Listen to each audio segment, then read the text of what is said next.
राधे राधे। जय श्री कृष्ण। साथियों, मैं सोनू सारस्वत आपका एक बार फिर से सारस्वत ग्रंथ दर्शन चैनल में स्वागत करता हूँ। आज की इस वीडियो में हम आने वाले नव वर्ष के बारे में बात करेंगे, या ऐसा कहें कि आने वाले हिंदू नव वर्ष के बारे में बात करेंगे। यहाँ हिंदू नव वर्ष इसलिए उपयोग किया है कि हमारी पीढ़ी में बहुत से लोग हैं जिन्हें यही नहीं पता हिंदू नववर्ष कब आता है, क्यों मनाया जाता है। वैसे तो पूरी दुनिया अंग्रेजी कैलेंडर के अनुसार नया साल जनवरी माह में मनाती है, लेकिन वैदिक हिंदू परंपरा और भारतीय सनातन धर्म के अनुसार हमारा हिंदू नववर्ष प्रत्येक वर्ष चैत्र माह की शुक्ल प्रतिपदा से प्रारंभ होता है।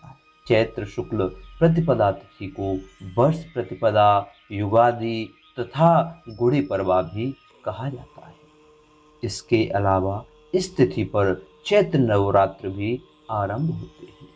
इसमें माँ दुर्गा के 9 अलग अलग स्वरूपों की पूजा की जाती है तथा नवमी तिथि पर दुर्गा पूजा के साथ साथ मर्यादा पुरुषोत्तम भगवान श्री राम का जन्मोत्सव भी मनाया जाता है। इस वर्ष हमारा नव वर्ष विक्रम संवत 2079 दिन शनिवार 2 अप्रैल से शुरू हो रहा है। आइए नव वर्ष से जुड़ी हुई कुछ बातें जानते हैं। आप सभी के मन में यह सवाल उठता होगा कि चैत्र महीना जो कि हिंदू नववर्ष का पहला महीना होता है, यह तो होली के त्यौहार के बाद ही शुरू हो जाता है, फिर उसके 15 दिन बाद हिंदू नववर्ष क्यों मनाया जाता है? आखिर इसके पीछे भी एक तर्क है। साथियों, दरअसल चैत्र का महीना होली के दूसरे दिन ही शुरू हो जाता है, लेकिन यह कृष्ण पक्ष होता है। हिंदू पंचांग के अनुसार कृष्ण पक्ष पूर्णिमा से अमावस्या तिथि तक 15 दिनों तक रहता है और कृष्ण पक्ष के इन दिनों में चंद्रमा लगातार धीरे धीरे घटता जाता है, जिससे आकाश में अंधेरा छाने लगता है।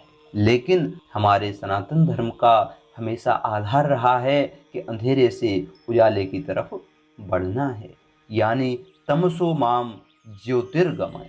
इसी वजह से चैत्र माह के लगने के 15 दिन बाद जब शुक्ल पक्ष आता है, तब प्रतिपदा तिथि से चंद्रमा दिन प्रतिदिन बढ़ता जाता है।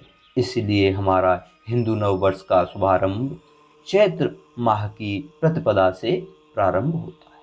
चैत्र माह की प्रतिपदा तिथि पर ही महान गणितज्ञ भास्कराचार्य ने सूर्योदय से सूर्यास्त तक दिन, माह और वर्ष की गणना करते हुए हिंदू पंचांग की भी रचना की थी। इसी तिथि से नए पंचांग प्रारंभ होते हैं और वर्ष भर के उत्सव और अनुष्ठानों के शुभ मुहूर्त भी निश्चित किए जाते हैं।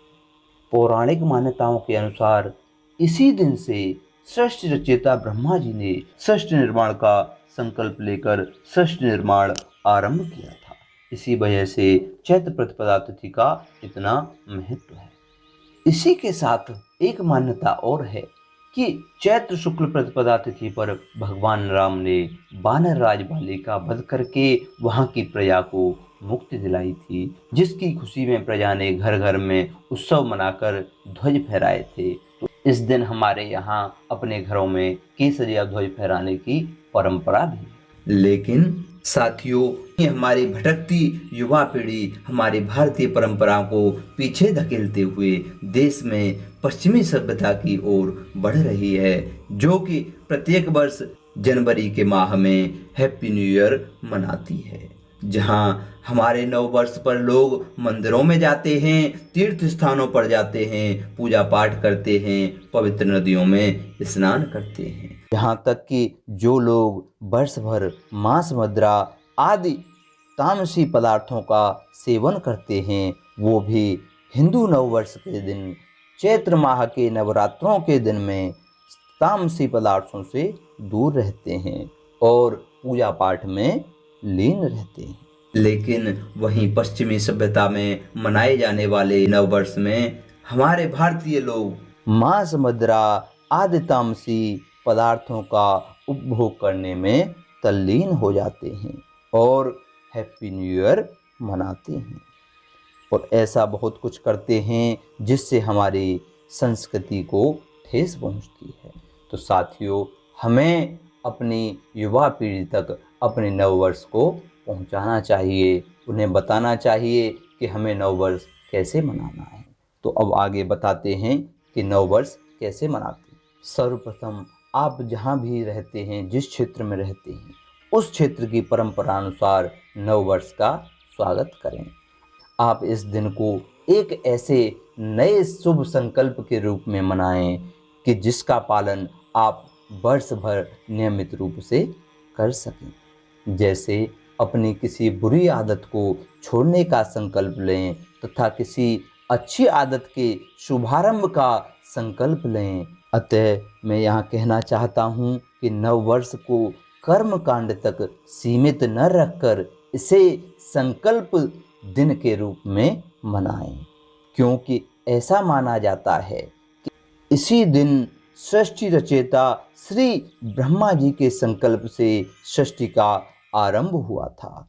तो हम भी अपने अच्छे संकल्प से अपने देश में अपना योगदान दे सकते हैं। जिस प्रकार पतझड़ के मौसम में सभी पेड़ रूखे सूखे एवं बेजान से नजर आते हैं, लेकिन बसंत आगमन से उन पर नई नई कोपलें, नए नए पत्ते आने लगते हैं और हरे भरे हो जाते हैं, उसी प्रकार हम भी अपने संकल्पों से अपने जीवन को हरा भरा एवं खुशहाल बना सकते हैं।